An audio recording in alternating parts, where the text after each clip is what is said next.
Plan on flying? In order to board domestic flights, your driver's license or state-issued ID must be a real ID. Learn how to get your real ID today at tsa.gov/real ID or visit your local DMV. Hi, everybody. This is Bob Gale, co-creator of Back to the Future, and you're listening to Brad Gilmore. Doc! Okay, relax, Doc. It's me. It's Martin. No, it can't be. Just sent you back to the future. Yeah. Oh, I know you did send me back to the future, but I'm back. I'm back from the future. Great Scott. Wait a minute, Doc. Are you telling me that you built a time machine?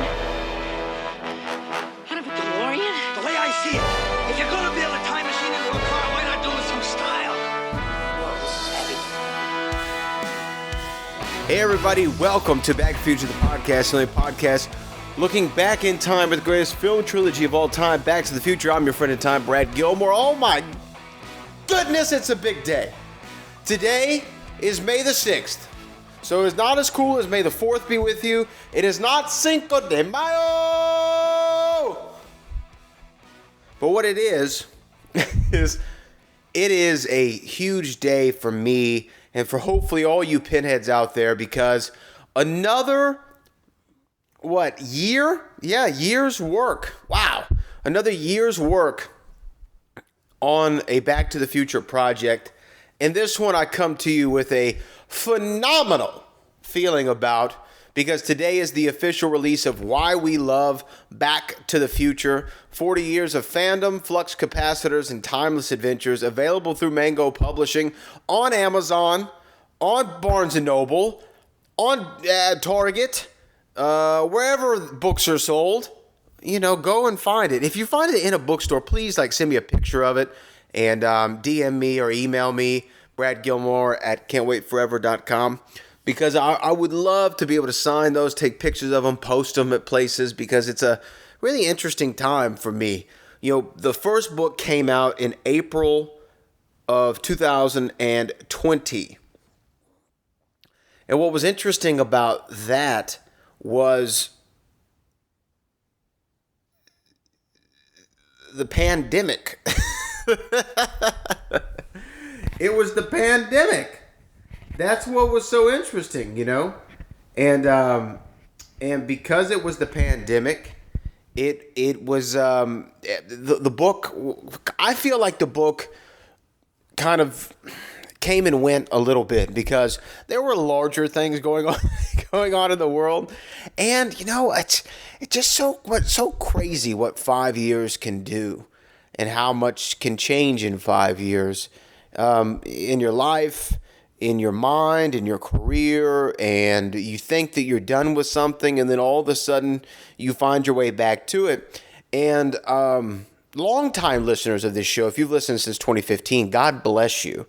First off, we're actually in May. This right now is our 10-year anniversary of the show, which I actually can't even believe that I'm saying out loud.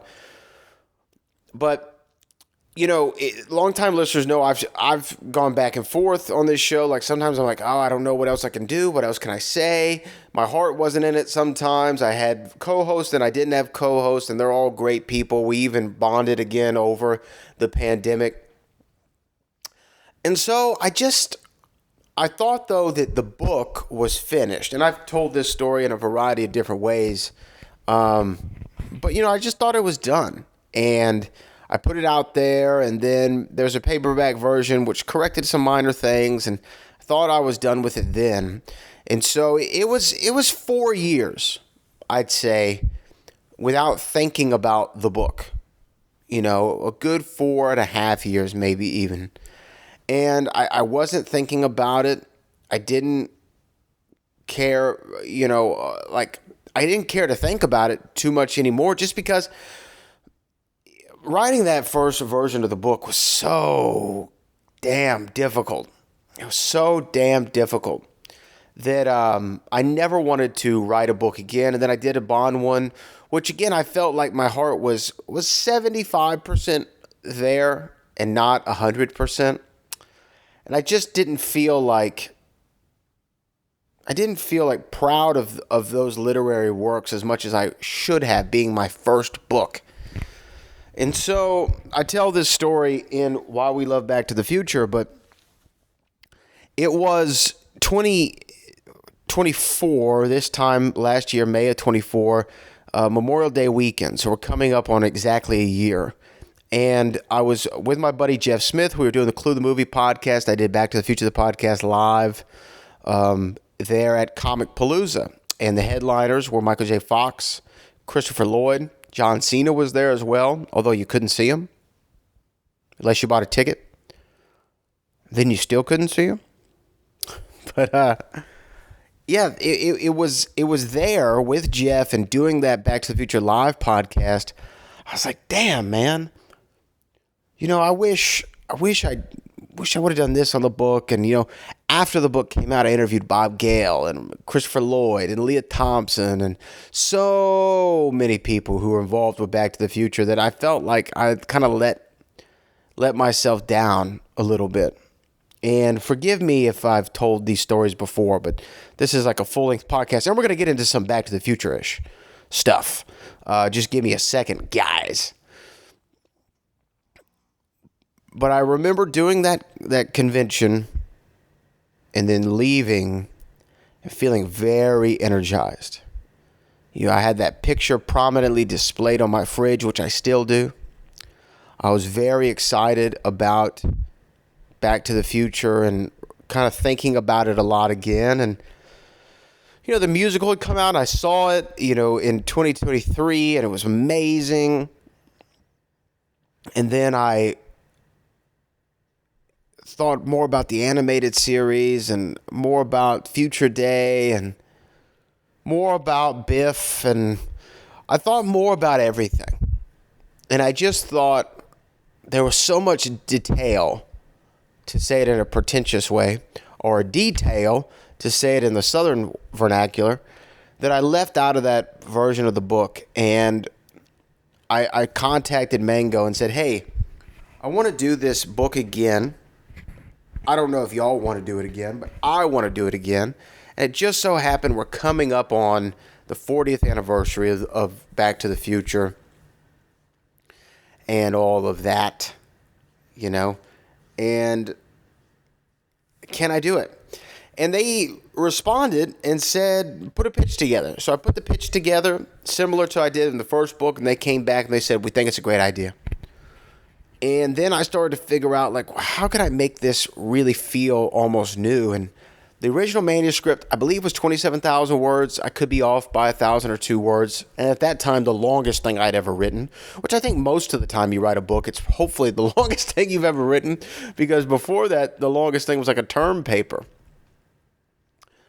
you know, which still was in like 10, 12,000 words. So still, you know, quite a bit.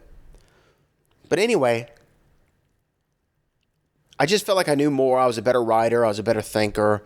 I was a better communicator in a variety of different ways. And they said yes. And so we went on and we started doing it. I added several new chapters. So It's Like It's Been Erased is probably one of my early favorites, where it discusses some of the cutscenes from Back to the Future Part 1 that we thought were important to include. And there are other scenes that are smaller or extended versions of scenes that didn't really matter. Not didn't matter, but didn't add to the overall story. But there were 5 scenes that we thought, wow, this was interesting to see. And does this make a difference? Is this a good cut? Is it a bad cut, like we've done on the podcast? And I actually got to use some of those transcriptions, you know, from my friend Frank Janisch, from my buddy Norman Benford in there. I have contributions from Chris Van Vliet, who's a huge YouTuber, Roxy Striar, who's a dear friend of mine and a huge YouTuber, Jeff Smith, who directed Whodunit, the Clue documentary. We did the podcast together. We do Pick 6 together, which you should check out. I'm actually going to upload some episodes of Pick 6 on this podcast feed so you can check it out, because I really think that y'all would enjoy it. You know, I had him do an addition to the book. Tony Ruscoe, who's a huge, on the Back to the Future musical, did an thing for the book. Eric Tate did something for the book. Jeffrey Weissman, who played George McFly, was so lovely in contributing to the book. And so I started to compile it all together, and I think the manuscript went from 27,000 words to 57,000 words. And then that doesn't include all the letters from friends in time that are included in the book. And then here was like the best story I could possibly think. One of the things that I didn't love about, one of the many things I didn't love about Back from the Future, a celebration of the greatest time travel story ever told, was I didn't have a foreword. I was running up against a deadline. I'd never done this world before, and I didn't have a foreword written for the book. So I wanted to get a foreword. And I thought, like, this book was so cool that the idea of it, because it was still called Back. By the way, this is kind of behind the scenes. It was called Back from the Future, a celebration of the greatest time travel story ever told, the Great Scott Edition. And then it turned into Back from the Future, 40 Years of Fandom, Flux Capacitors, and Timeless Adventures. So put a pin on that, because that was the name of the book. So I was trying to think, like, who could I reach out to that would be interesting to have write this forward? And I reached out to a couple people who I won't name, but I didn't hear back from them. And I was like, okay, who could I reach out to? And then I said, you know what? I'm going to send a letter to Mikey Day from Saturday Night Live. And Mikey has been a favorite of mine since I used to watch him on television on Wild 'N Out. Wild 'N Out used to be a huge show for me, and I would watch him on television on Wild 'N Out. And then when he got to Saturday Night Live, him and Taron Killam, I was like, wow, those are the Wild 'N Out guys, and they're on SNL now. This is so cool. I've kind of seen their whole careers grow. And we had Mikey on the podcast a couple times.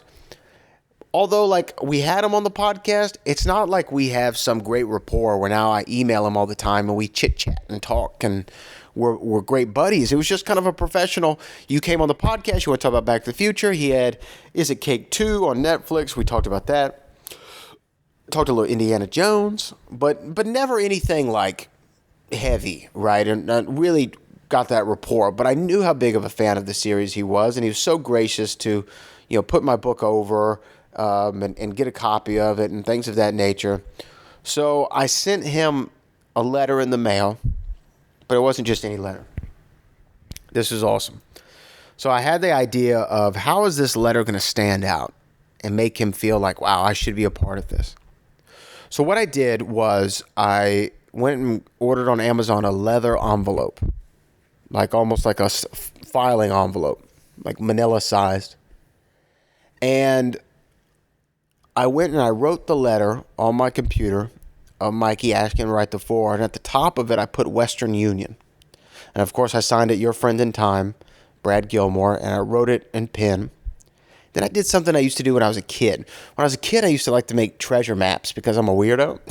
And I made a treasure map when I was a kid. And the way we would do it is you would draw the map on a white piece of computer paper, and then you'd crumble it up and flatten it out. Crumble it up and flatten it out. Crumble it up and flatten it out until it looked really weathered and the paper almost went from stiff to very soft and wrinkly. And you take that and then you get like a tray, like a baking sheet. I would do this at my grandmother's house. You get like a baking sheet, and then you would put, like, my grandmother always had tea brewed at all points and hours and moments of the day, 7 days a week, twice on Sunday. She actually had a sweet kind of lemon tea, and then my grandfather had like a more strong stout tea, and they always were in the fridge. True Southerners. And I would take some of that tea and I would pour it over the paper, just enough to cover it. Not too much to where it'd float, but just enough to where I would cover it. And I'd leave it there for about an hour, maybe 2 hours. I'd come back to it, and then I'd go put it in that Texas sun and let it bake. And then it looked great and weathered. And then you take a lighter, and you'd light the edges of it. Just singe it, blow it out, so you'd kind of and blow it out so that it wouldn't catch the whole thing on fire. And then it would look like a real weathered leather. Or in this case, it was a weathered treasure map. And then I wanted to do the same thing for Mikey as a now grown adult. 31 years old at the time, and I crumbled the letter up, put it in the tea, let it bake in the sun, singe the edges with a lighter, And then I put it in the leather envelope and sent it to 30 Rockefeller Plaza in New York, New York. Didn't think about it. Didn't hear from him. Was still working on the book. I started working on it. I think I got the green light sometime in June, and really started getting after it in like July and August. Is when I really started doing it. First thing I did was kind of do a pass of everything. Look for grammar. Look for some mistakes, which there were a few in there from the first run of the book, and even the second run of it. There was just mistakes. It happens. I'm the only one working on this for the, Mango does their part. They definitely do their part. They do a copy edit, and man, have they grown in the last 5-6 years tremendously. And Hugo and the whole team over there, I can't say enough great things about Mango. And that's not any PC crap. That's like true. They are amazing. So I did a cleanup, and then I was like, okay, what chapters can I take out? Is there anything to remove? Should I add something? And so I kind of combined a couple chapters together, which were the time capsule chapters, which were 2 separate ones, and I just made them one. And then I was like, I want to add something about the erased scenes. I want to add something about the musical. And so let's make sure that we do that. And I want to add more context to every single chapter. So every single chapter was either completely rewritten, I read through sentences and rewrote them and made them sound better than I could before, added commas, punctuation, grammar, the whole wrote some new chapters, which was so much fun to do. And I got to use parts of the podcast, which is where the whole book idea came from. It's like, what if we adapt the podcast into a book? And I feel like this version is that. And so I wanted to get that forward. I didn't hear back from Mikey, but I was like, this book needs a really good introduction. And I know that books have been introduced by, Michael J. Fox and Christopher Lloyd and Bob Gale and Bob Zemeckis. And those are the best names you could possibly think about, right? To have this on your, to have that name on your book. Leah Thompson. And there's so many big names. But I really wanted somebody who life was greatly impacted by Back to the Future and still is, and you might not realize it. And that was Harry Waters Jr. When I first reached out to Harry Waters Jr. a decade ago, he said yes immediately. The first big name guest I heard yes from, Harry Waters Jr. Then a few years go by, I want to do another season. I think it was season 4 of the podcast, where I dropped it all at once, Netflix style, which was just so stupid, but I'm glad I did it. I reached out to Harry. He said yes. He came back on. Anytime I'd reach him and email him, always a cheery response. And so I reached out to him. I said, I want a really good introduction for this book, like a foreword.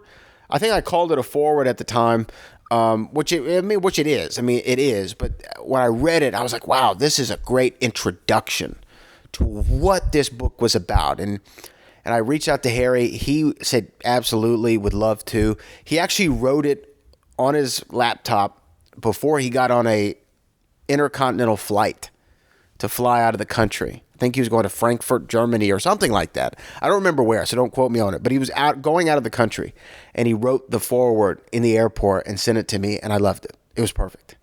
And so I added that to the book, and then I was driving home one day, and I checked my email when I got home, and who was it who emailed me but Mikey Day?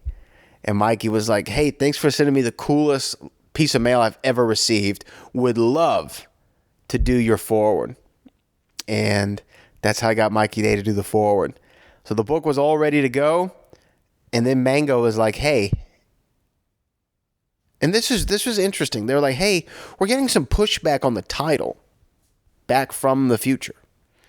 And I was like, oh, okay. Why? And they were like, well, some distributors just want to make sure that it's a positive portrayal of Back to the Future and not like an exploitive book. And the title, although says fandom, it doesn't necessarily mean it's good fandom, right? Because we all know what Star Wars has done and different things like that over the years. So I understood that, and I go, well, what do you want to do? I thought they were going to tell me they were pulling the book. To be honest with you, that's what I thought they were going to say. And I'm like, no, I did all this work, and you're going to take it away from me. But that's not what they said at all.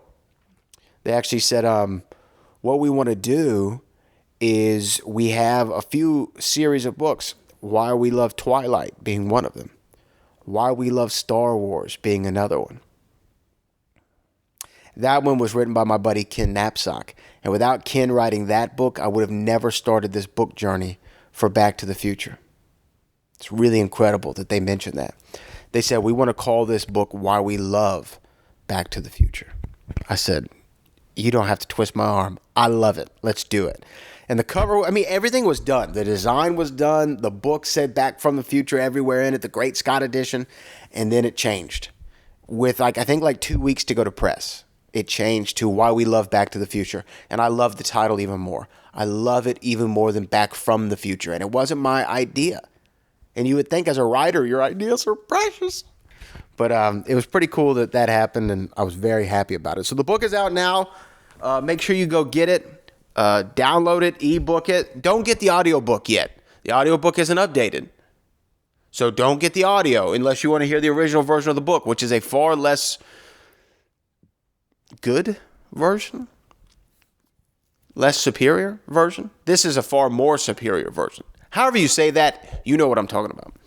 So what I wanted to do right now is do a little fun gimmick that I like to do. And I got some episodes planned. This one's kind of at the whim. I wanted to kick off the season a little bit later, but we'll go ahead and get it working right now. So season 11, officially underway.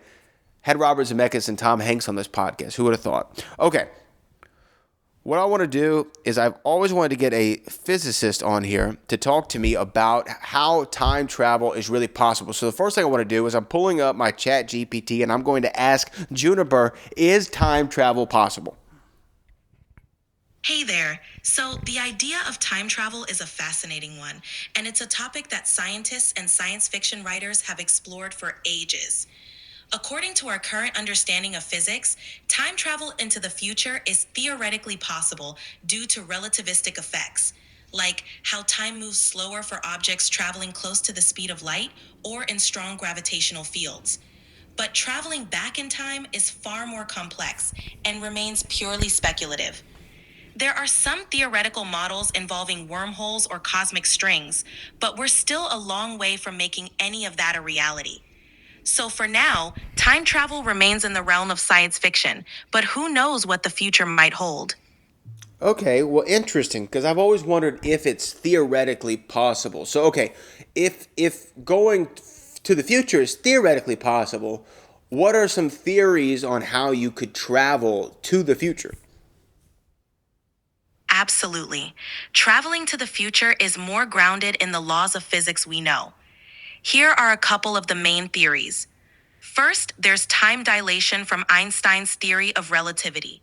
If you travel at speeds close to the speed of light, time slows down for you relative to someone who stays stationary. So if you spend a period traveling at near light speed, you'd age more slowly than people back on Earth, effectively jumping into the future when you return.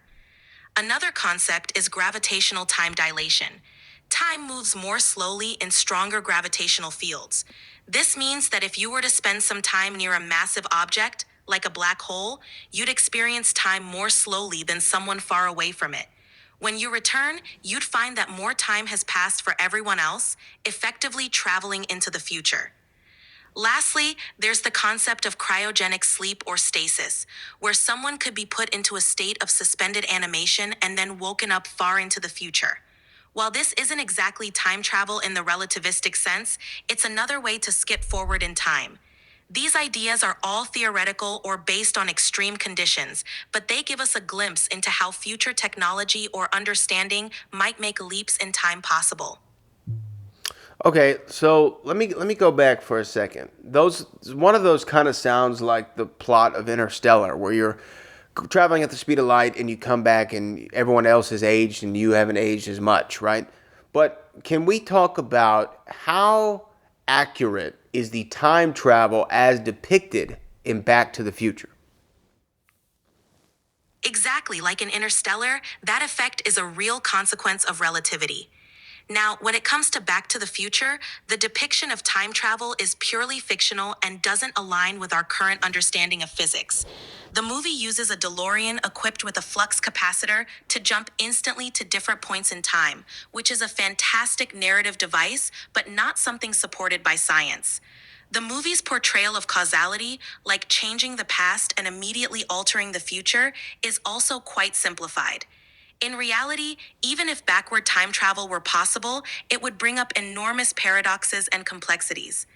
Back to the Future takes a fun, imaginative approach to time travel, but it's more fantasy than science. It's great for storytelling and capturing our imagination, even if it doesn't reflect what's physically possible.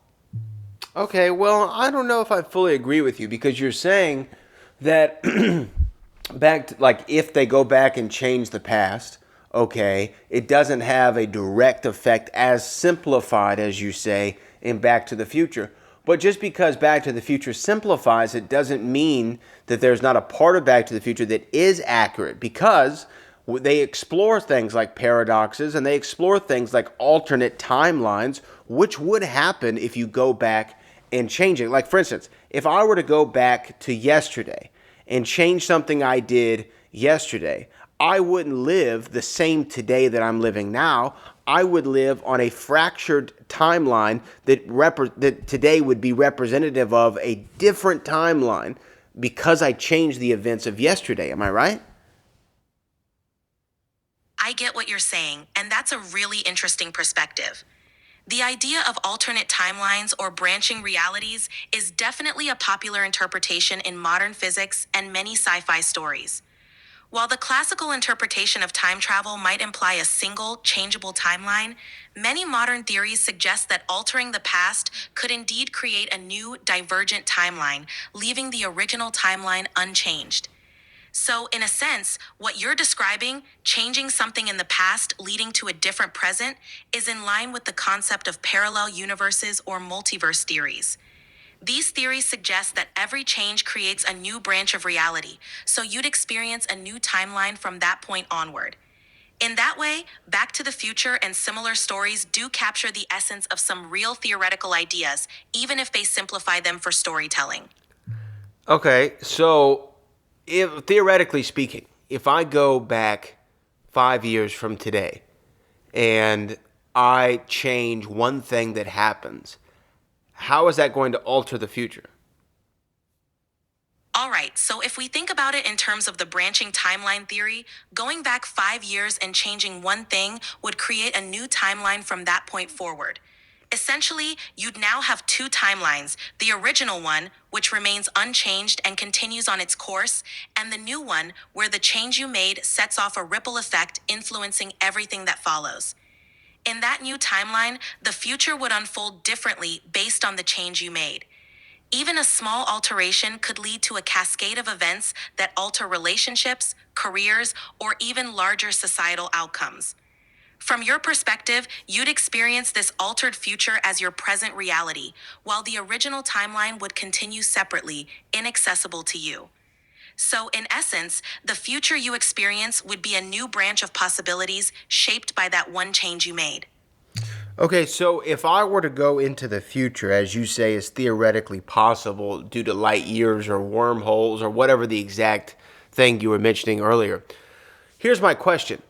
You're saying that's possible, but is it possible for me to go forward into the future effectively and also see a different version of myself? Or is it more like we talked about in Interstellar, where I come into the future because my timeline has slowed down rather, comparative to those around me on Earth, and therefore there's not two of me, they're just seeing me later than they should have, so I'm younger? Great question. In the scenario where you travel into the future due to time dilation, like in Interstellar, there wouldn't be two versions of you. Instead, you'd simply age more slowly compared to everyone else, so when you arrive in the future, you'd be younger relative to the people who stayed behind. They would have lived through all the intervening years at a normal rate, while you essentially jumped forward in time. So there wouldn't be another version of you waiting in the future. It's just you, having experienced less time than everyone else due to the relativistic effects. It's not about creating duplicates, it's about experiencing time differently compared to those around you. It's a mind-bending concept, but it's grounded in real physics. Okay, is there such a thing as jumping forward in time and actually seeing a duplicate version of yourself? Not in any established scientific theory. The concept of seeing a duplicate version of yourself when jumping forward in time usually belongs more to the realm of science fiction. In the real-world physics we know, time dilation or any forward time travel wouldn't create another version of you. You'd simply arrive in the future after having experienced less time than everyone else.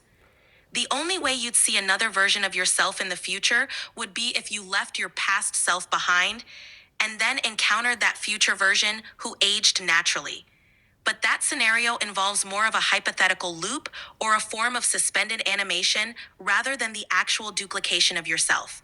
So while science fiction loves the idea of encountering multiple versions of oneself, our current understanding of physics doesn't support that kind of scenario. Okay, let me ask you this. A couple more questions before I wrap this up with you.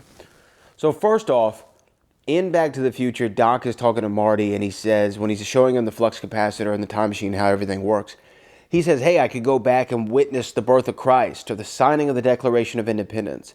In your opinion, what are the top 5 most important world moments that if we could theoretically go back in time and witness, we should, and why? That's a fun thought experiment. Here are 5 monumental moments in history that would be incredible to witness firsthand. First, the birth of civilization in Mesopotamia around 3100 BCE. Witnessing the rise of the first cities, writing systems, and organized states would give unparalleled insight into how human society first took shape. Second, the construction of the Great Pyramids of Giza around 2560 BCE.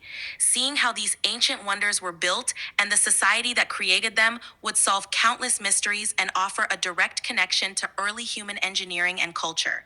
Third, the life and teachings of Jesus of Nazareth around 4 BCE to 30 CE. Witnessing the events that led to the foundation of one of the world's major religions would offer profound historical and cultural understanding. Fourth, the signing of the Magna Carta in 1215. This moment laid the groundwork for modern democracy and legal systems, making it a cornerstone of political history. Fifth, the Apollo 11 moon landing on July 20th, 1969. Watching humanity's first steps on another celestial body would be a defining moment in human achievement and exploration. Each of these moments shaped the course of human history in profound ways, and witnessing them would provide invaluable insights into our past. Okay, love that, love it. Now, my final question to you on Back to the Future, the podcast, season 11. There's a theory that it looks like the McFly family are fond of women who resemble Leah Thompson. Maggie McFly is, of course, portrayed by Leah Thompson in Back to the Future Part 3. She's married to Seamus McFly, who's portrayed by Michael J. Fox. And this is also Michael J. plays Leah Thompson's son in Back to the Future Part 1 and 2 and 3 for all that matter. George McFly is attracted to Leah Thompson. Is there any kind of, I don't know, embedded DNA in us that makes us instinctually attracted to a certain type of person? Like, is that nature or nurture? That's a fascinating question. The idea that people might be instinctively attracted to a certain type of person could be influenced by a mix of nature and nurture. From a nature standpoint, some research suggests that we might be drawn to certain physical or personality traits due to evolutionary factors, like indicators of health, fertility, or compatibility. On the nurture side, our upbringing, family dynamics, and early experiences can shape our preferences and the types of people we find attractive or familiar. This could explain patterns like the McFlys being drawn to similar-looking partners across generations. Ultimately, attraction is complex and likely a blend of both genetic predispositions and environmental influences. The idea that the McFlys have a type is a fun narrative choice, but it also mirrors how real-life attraction can be influenced by a mix of inherited traits and personal experiences. Last but not least, is Back to the Future the greatest movie ever made? Haha, well, that's a matter of personal opinion. For many fans, Back to the Future is indeed one of the greatest movies ever made. It's got a perfect blend of adventure, humor, heart, and timeless appeal. Plus, it revolutionized the way we think about time travel in film and left a lasting cultural impact. Whether it's the greatest movie ever made might depend on who you ask, but it's certainly a beloved classic that continues to inspire and entertain people of all ages. Okay, is it the best time travel movie ever made? It's definitely a top contender for the title. Back to the Future is often celebrated as one of the best, if not the best, time travel movie ever made. Its clever storytelling, memorable characters, and seamless blend of science fiction and comedy set a high bar. It also introduced a lot of people to the concept of time travel in a way that was both entertaining and thought-provoking. Of course, there's always room for debate with other great time travel films like The Terminator, Looper, or Interstellar, but Back to the Future holds a special place in cinematic history and in the hearts of fans worldwide. Ladies and gentlemen, that is Back to the Future, the podcast, Season 11. Go get Why We Love Back to the Future, available in stores right now. But this is Back to the Future podcast, the only podcast looking back in time at the greatest film trilogy of all time, Back to the Future. I'm your friend in time, Brad Gilmore, and I will see you in the future.